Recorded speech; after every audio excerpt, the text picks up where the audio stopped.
Olá, pessoal. Sejam bem-vindos à nossa segunda parte da aula número 5, aonde nós estamos vendo como fazer o ajuste dos pesos de neurônio via método do gradiente descendente.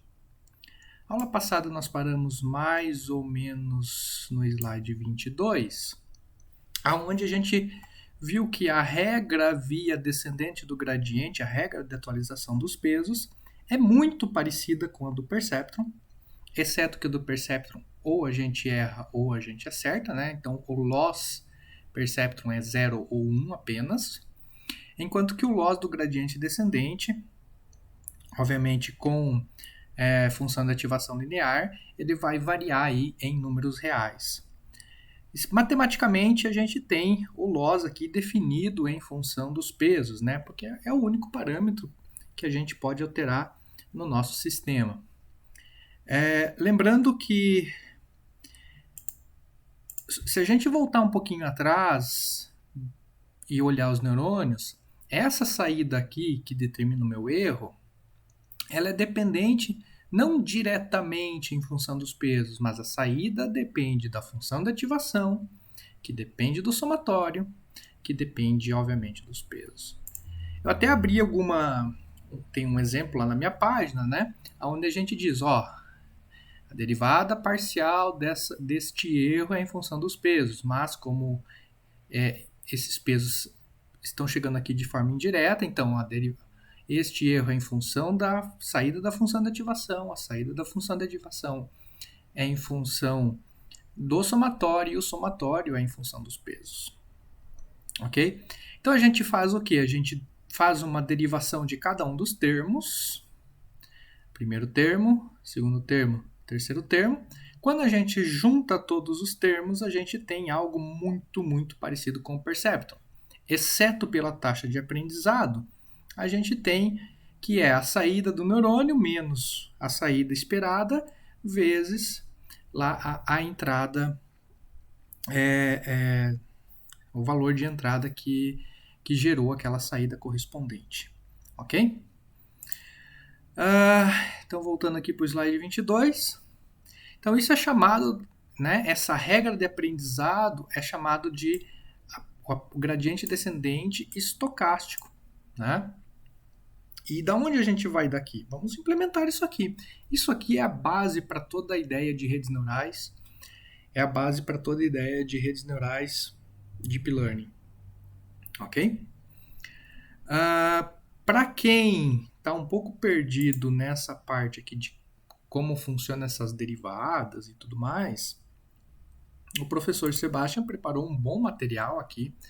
É uma sessão opcional, né, onde vai ser explicado aqui toda a ideia de derivada e um pouquinho lá do cálculo diferencial, né, que seria assim a parte matemática mais importante dentro das redes neurais, junto com a álgebra linear, é a parte mais importante.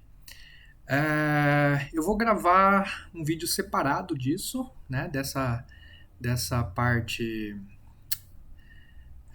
como foi chamada aqui, dessa sessão opcional, vou gravar um vídeo separado, tá? Mas uma coisa que eu queria adiantar para vocês é o seguinte, a gente está usando derivada de primeira ordem. Como vocês devem saber, para quem já fez cálculo diferencial, a gente tem as derivadas de segunda ordem, mas por sorte, Deep Learning, pelo menos os métodos clássicos tradicionais de otimização, a gente não vai usar nada de segunda ordem. Tá? Então nós vamos passar isso, eu vou gravar um vídeo independente só para tratar dessa sessão do cálculo diferencial.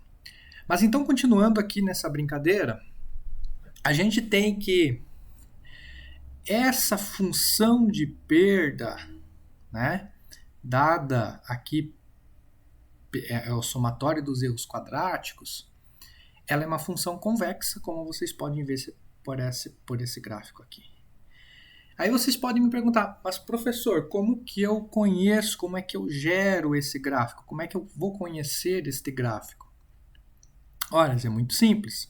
À medida vocês tendo o neurônio, né, vocês tendo o neurônio formulado, a matemática dele, você variando o seu W, claro que aqui o W está em função de uma dimensão apenas, você variando o seu W, você vai ver que cada vez que você, né, se você variar o W aqui de um hipotético 0 a um hipotético 10, você vai ver que o W mínimo vai estar no 5.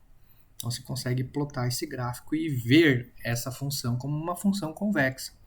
É claro que aqui essa função está em apenas um termo, né? Apenas um peso. A gente pode ter 2, 3, 4, 5 pesos. Para 2 pesos é fácil de ver também, né? Porque a gente pode plotar coisas em 3D. Mas quando eu tenho mais pesos, isso aqui já fica difícil de visualizar graficamente. Tá ok?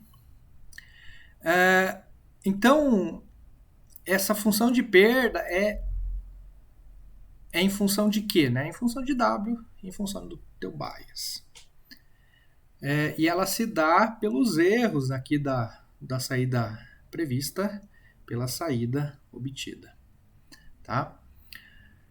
Se a gente voltar nesse exemplinho aqui, vocês podem ver que aqui tem uma implementação, vocês dão uma olhada com cuidado, mas tem uma implementação de uma rede neural de um único neurônio e um único peso. Tá?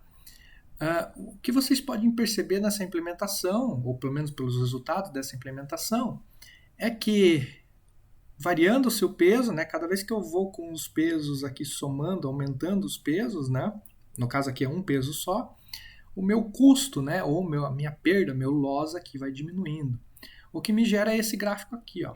Então, cada vez que eu ponho o peso aqui mais para a direita, meu custo, meu loss vai diminuindo. A certo ponto que quando eu passar de 2, meu custo vai começar a aumentar. Né? Lembrando, gradiente descendente. O que eu estou fazendo? Eu estou calculando em um determinado ponto, né, a minha tangente. Se ela tem uma inclinação negativa, eu tendo a somar nos pesos, né, para que o peso aumente e, consequentemente, eu diminua o meu loss.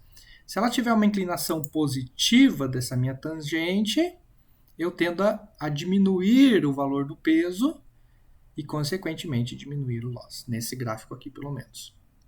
Né? Por isso que a gente diz que a gente vai para o negativo do gradiente descendente. Deixa eu ver se acha uma outra imagem aqui. Tem uma outra imagem, sim. Né? Aqui, né? Então, dado um determinado peso, eu calculo a tangente. Essa tangente tem inclinação positiva. Então, eu vou para o lado contrário dela. Se a tangente estivesse desse lado, ela iria ter inclinação negativa. Portanto, eu vou para o contrário, eu somo ela. Ok? Por isso que a gente diz que é o negativo do gradiente. Dito isso, deixa eu voltar no slide aqui. Dito isso, a gente percebe que cada vez que eu faço o update do meu peso, ele anda. Então, aqui o peso inicial era próximo de 0. Então, o meu loss era próximo a 7. 0, próximo a 7. Depois, o meu peso era um 0,8 e meu loss 2,7. Depois, o meu peso era 1,2 mais ou menos. 1,2 meu custo vai cada vez diminuindo mais, né? Até chegar a um ponto que ele vai aumentar. E como assim vai aumentar? Se eu não parar aqui embaixo, ele vai aumentar, né? Então, o que eu estou fazendo ajustando os pesos é ajustar lá em meia reta, da mesma forma com que eu fazia o Perceptron. Só que agora não é mais erro, é certa. O que eu estou fazendo? Eu estou pegando essa reta vermelha, que é a minha reta prevista, e medindo os erros, né? O quanto essa reta me informa de erro para os pontos fitados. Né? O quanto de diferença eu tenho deste ponto para essa reta, deste ponto para essa reta, e assim sucessivamente. Né? Então eu tento diminuir essas diferenças o máximo possível.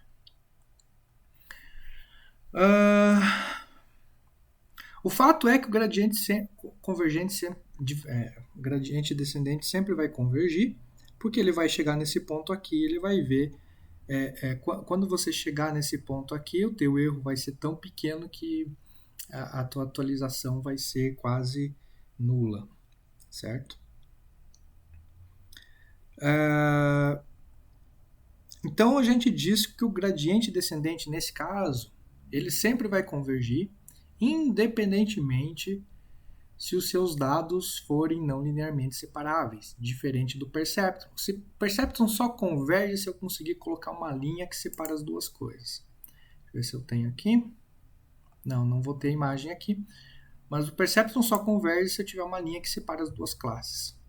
Já o gradiente, a regra de atualização do gradiente descendente estocástico, ele sempre vai convergir, independentemente se a decisão for linearmente separável ou não. Porém, existe um probleminha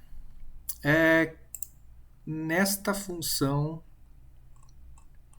aqui, se vocês lembrarem, ela é em função de um neta, tanto o bias como os pesos. É o que a gente chama de taxa de aprendizado. Tá? Então, o que acontece? Acontece que os pesos, se eu inicio eles aqui, eu vou ver que eu tenho que ir para a esquerda, eu vou diminuindo os pesos, consequentemente meu loss vai caindo. O tamanho deste passo que eu dou, né, quanto eu faço a adaptação do meu W, é definido justamente por aquela taxa de aprendizado. Certo? Então vamos supor aqui, ó, que tem uns gifzinhos legais. Se eu iniciar aqui meus pesos sendo 7, né? E minha taxa de aprendizado 0,03, então eu vou ter saltos muito pequenininhos. Ao passo que eu vou então precisar de muitas iterações para chegar ao mínimo. Já se eu definir um peso um pouquinho maior, uma taxa de aprendizado um pouquinho maior, de 0,4, iniciar no mesmo ponto, iniciar aqui no menos 7, eu vou ter passos adequados, grandes aqui nesse caso, né? Mas que eu acabo aí conseguindo chegar no mínimo com um número de passos não tão grande, né? Lembrando que o número de passos implica em tempo computacional. Porém, se minha taxa de aprendizado for muito grande, o que vai acontecer é isso aqui, ó. Em vez de eu descer em direção ao meu mínimo, eu vou estar fugindo em direção a nada, né? Nunca vou conseguir minimizar. Então essa taxa aqui ela é bem problemática, a escolha dela, né? Ela tem que ser ajustado aí. Tem métodos para ajustar isso, depois a gente vai ver, mas ela tem que ser ajustada de acordo, caso contrário a tua rede neural não irá convergir. Tá? Então, GIFzinho funcionando isso aqui, ó. Convergência lenta, porque a taxa de aprendizado pequena, convergência adequada, a taxa de aprendizado adequada, algo que não irá convergir se a taxa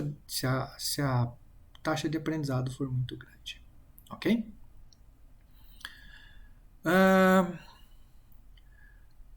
Outro problema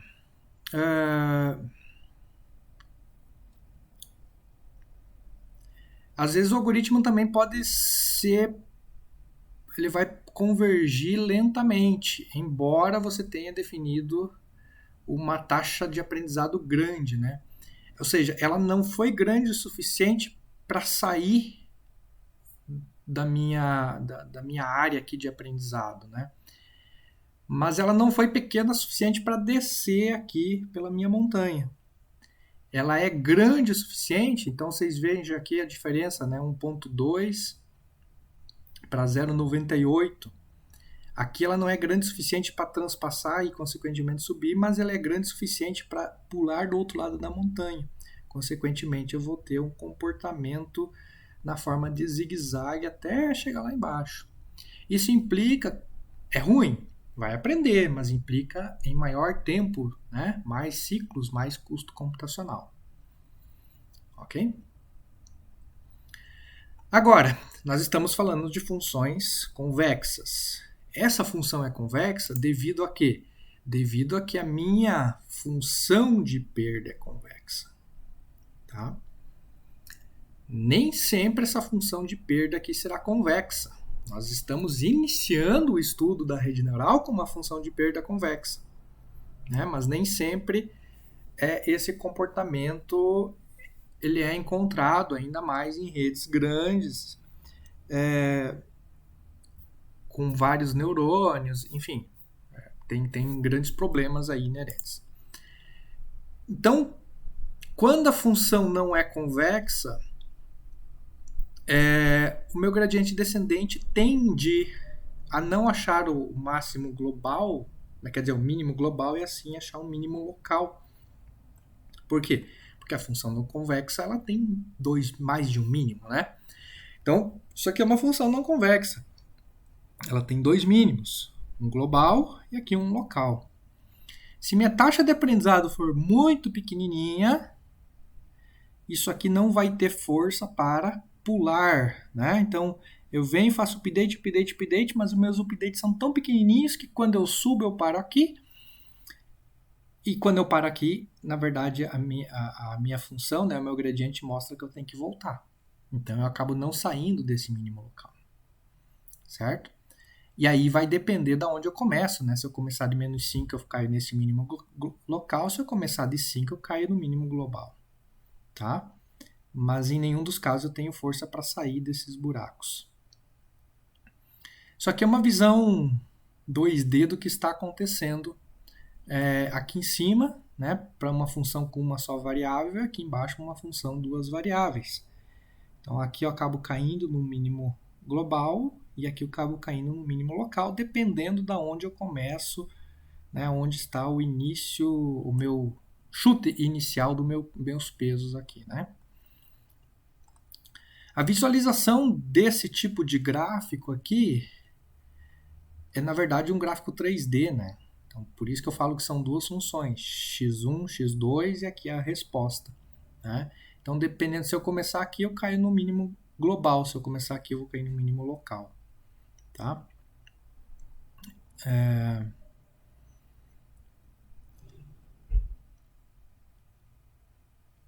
Outra coisa que é bastante interessante na taxa de aprendizado é que ela é um pouco instável, dependendo de o quanto você coloca ela, ela tende a cair no mínimo, mas tende a sair, porque qualquer valorzinho que você coloca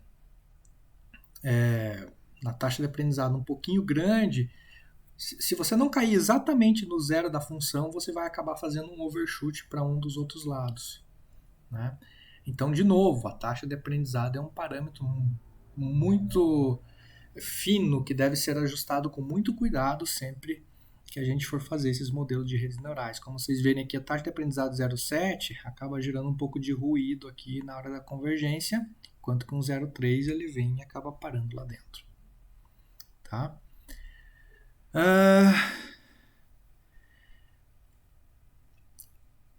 Já adiantando algumas coisas, nós temos algumas alternativas ao gradiente descendente estocástico, que são outros métodos de gradiente, tá?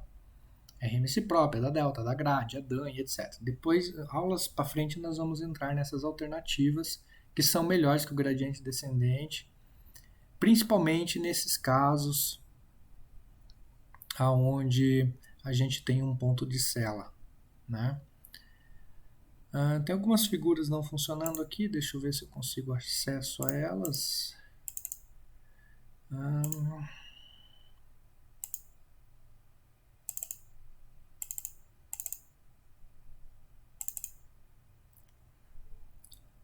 Ok, tem algumas figuras extras aqui que eu acabei não mostrando.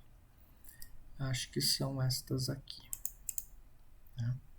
Então essa aqui também é uma figura que mostra que uma taxa de aprendizado 0,9 eu caio no mínimo global e fico. Para uma taxa de aprendizado 0,216 eu quase que saio desse mínimo local, mas eu acabo ficando nele. Já para uma taxa de aprendizado de 0,216, 0,216, 0,216,5, eu acabo caindo aqui e chegando no meu mínimo local. Certo? Aqui está o comportamento disso. Então é bem interessante como a taxa de aprendizado acaba afetando bastante os resultados aí do método. Ok? Então, voltando ao nosso material, então, lembrando, a taxa de aprendizado ela vai dizer qual o tamanho do passo, né? Qual o tamanho do passo dessa atualização do meu peso, tá? Resumidamente, né? Se a taxa de aprendizado é muito grande, ela vai fazer um overshot. Vai sair, né? Ela não vai aprender. Se ela for muito pequena, ela vai convergir de forma muito lenta e talvez ficar no mínimo global. Local, desculpa. Tá? O fato é que a regressão linear, a gente tem duas formas de fazer a função de perda. São duas funções de perda muito parecidas no fim das contas, que é o SSE, que é o erro, a soma dos erros quadráticos. Então eu simplesmente mensuro o erro, elevo ao quadrado e somo eles. Lembrando que eu tenho que fazer essa derivada aqui, essa derivada é um dos componentes, né? Eu tenho que fazer essa derivada, então fazendo essa derivada, que é a mesma coisa que essa derivada feita aqui nesse slide, só que feita de uma outra forma, não usando essa regrinha da cadeia explícita aqui, como foi feito aqui, mas essa derivada aqui, ela vai me resultar nisso aqui, ó. Ou seja, erro, né, porque aqui é o y chapeuzinho menos o y real vezes o x. Mesma regra de loss ou de update aqui do Perceptron, né? E tem um 2 na frente aqui, tá? Então 2 vezes alguma coisa, tá? Agora tem uma outra função que é o mean squared error, né? Então eu pego esse erro aqui e divido pela quantidade de y, de quantidade de i's, né? Porque aqui eu só somo o erro, certo? Já no mean squared error eu somo os erros e depois divido por um n, né? Fazendo a média. Esse 2 é colocado na frente só para facilitar. Eu coloco esse 2 na frente porque daí eu acabo sumindo com esse 2 aqui do loss, né? Então é só uma funçãozinha aí por conveniência, né? Mas vocês veem que a derivada tanto desse cara 1n como a desse cara aqui que é só a soma, né? Então tanto o mean squared erro como o sum squared error tem a mesma regrinha aqui de cálculo de erro, né? Que é saída do neurônio menos target vezes a entrada. Tem um n aqui na frente para fazer a média e aqui tem um 2 que acaba vindo lá do coisa. Também poderia sumir caso fizesse um 2 vezes alguma coisa aqui, né? Mais calma. O fato é, nós estamos vendo as duas primeiras funções de erro, que é o sum squared error, mean squared error. A gente viu uma outra função de erro que é o 0,1, né? Que é o do Perceptron. Mas esse é um core central dentro de Deep Learning, que são as funções de erro. Muitos artigos vêm, né, ou propõem inovações dentro dessa área de redes neurais, alterando essa função de erro, que consequentemente faz o quê? Altera todas essas derivadas aqui, ou seja, você teria que calcular na mão todas as derivadas. Caso você mude essa função de cálculo de erro, você tem que recalcular todas as derivadas e fazer um outro algoritmo, né? Porque afinal de contas a regra de atualização vai ser levemente diferente. Tá? Então, essa parte de entender das funções de perda, considero sendo como uma das mais importantes dentro de redes neurais.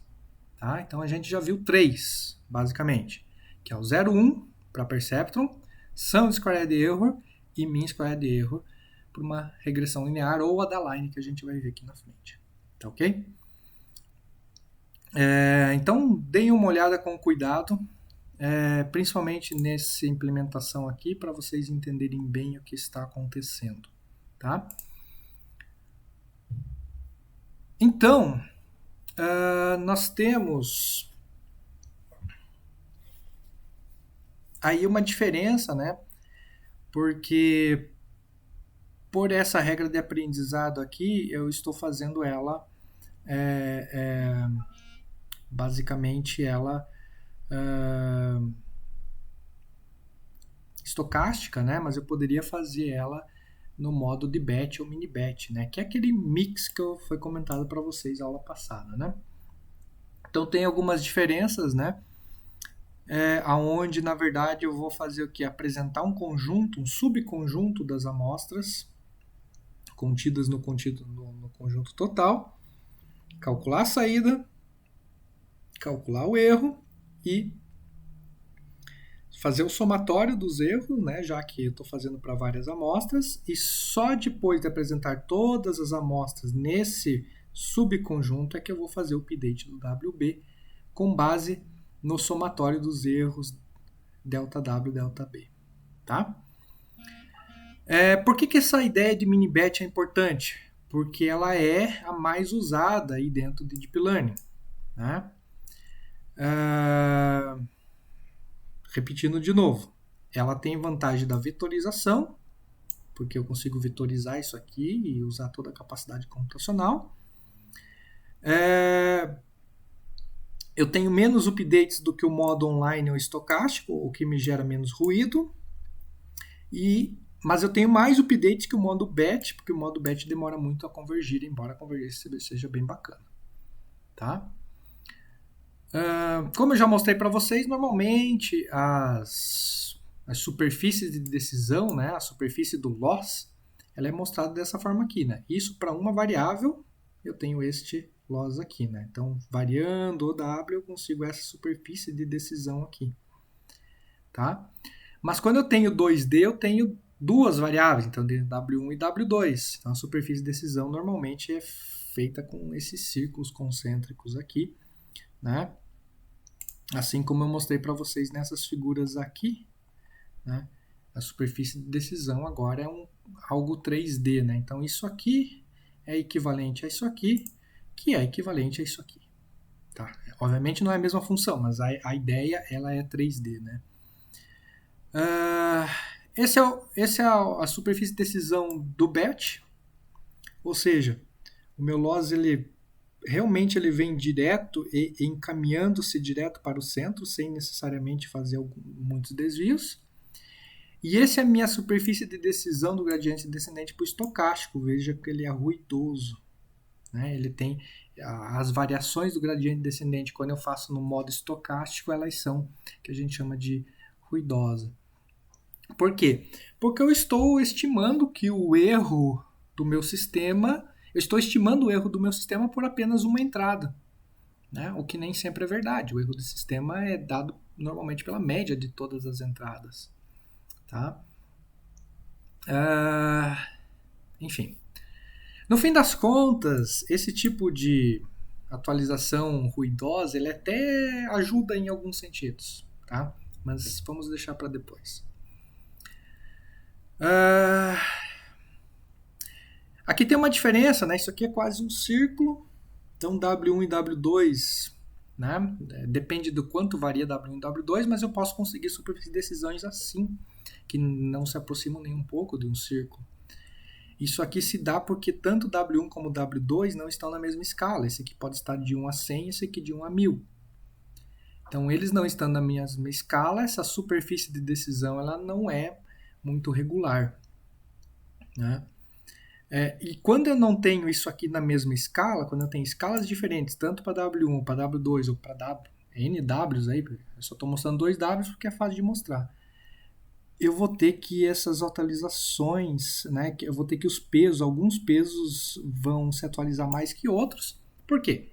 Porque, obviamente, as entradas não estão feitas, não estão na escala correta. Né? O que não está na escala correta é a entrada, né? Então, a gente precisa normalizar as entradas. Normalmente o Z-Score resolve aqui, colocar todo mundo média 0, desvio padrão 1. Tá? Mais para frente podemos falar nisso. Algumas explicações. Né? Por que é convexo?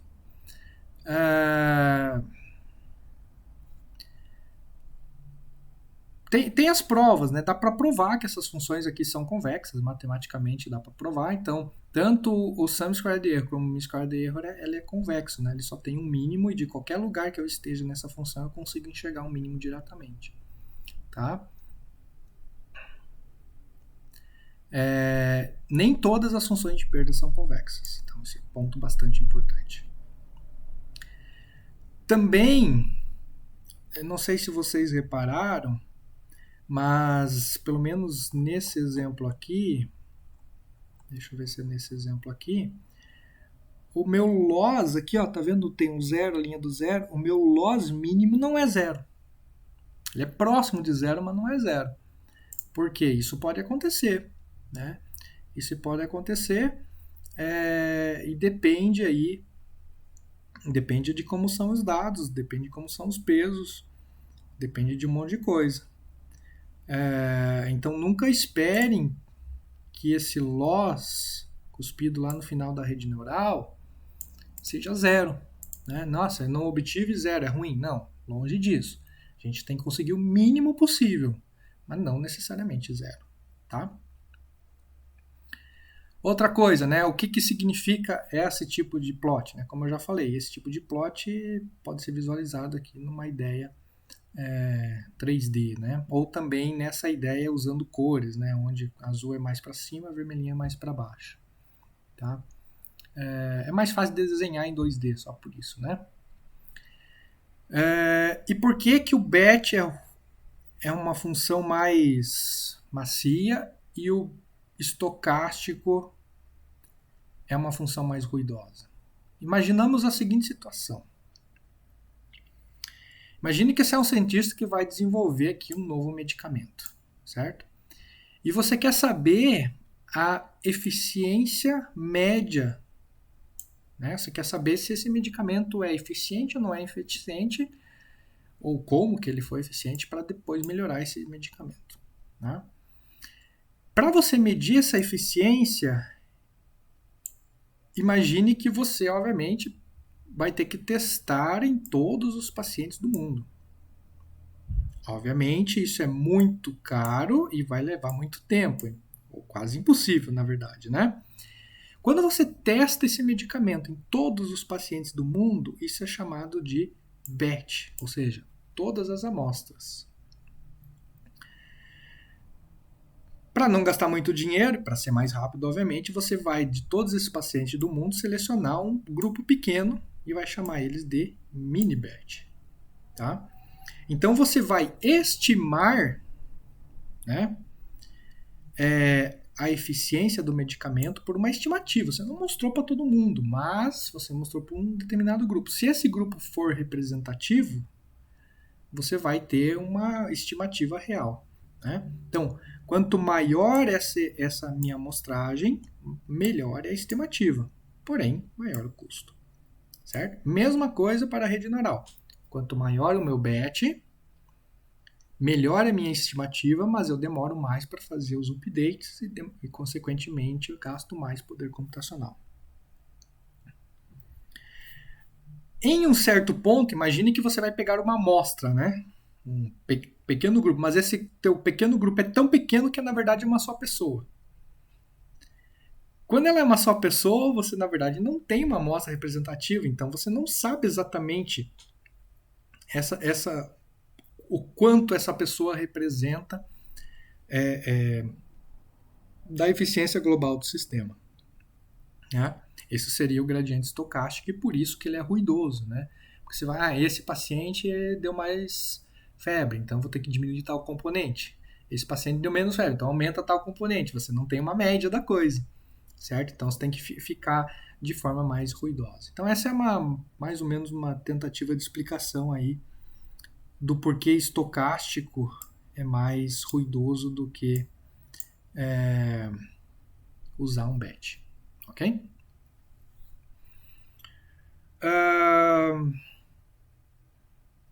Da regressão linear, a gente chega no Adaline, que é um modelo de neurônio, né, desenvolvido em 1960. Inclusive eu mostro lá nas historinhas, né? Vamos abrir um slide com historinhas aqui. Neural Network History, para a gente lembrar rapidinho. Se vocês lembrarem rapidinho, a gente passou por Perceptron, agora a gente chega aqui, ó, no Adaline, certo? Então, o Adaline nada mais é do que um neurônio diferenciável. Ou seja, toda essa ideia de gradiente descendente está dentro do Adaline. O Adaline é muito bem resumido usando essa imagem. Esse era o Perceptron, né? Então a gente tinha as entradas, os pesos, somatório, função de ativação. que dava um erro positivo ou negativo, e esse erro eu usava ele para atualizar os pesos. No Adaline eu faço o quê? De novo, entrada, peso, somatório, função de ativação linear, que é o que a gente vem usando aí para gradiente, para regressão linear. Este erro que sair da função linear, sim, eu retropropago para corrigir os pesos. E a saída daí, se for uma classificação, eu faço usando uma função de threshold. Então, se eu pegar este pedaço do modelo do neurônio, isso aqui é uma regressão linear. Se eu plugar uma função de ativação aqui, um threshold, eu tenho um Adaline. Tá? Então, qual que é a diferença da regressão linear para o Adaline? É que eu tenho uma função threshold lá na frente. Nada mais que isso. Ok? Então, nós vamos agora ir para os códigos. Acho que eu vou fazer os códigos numa terceira parte desse vídeo. Uma aula dividida em 3 partes. Então, até lá. Muito obrigado.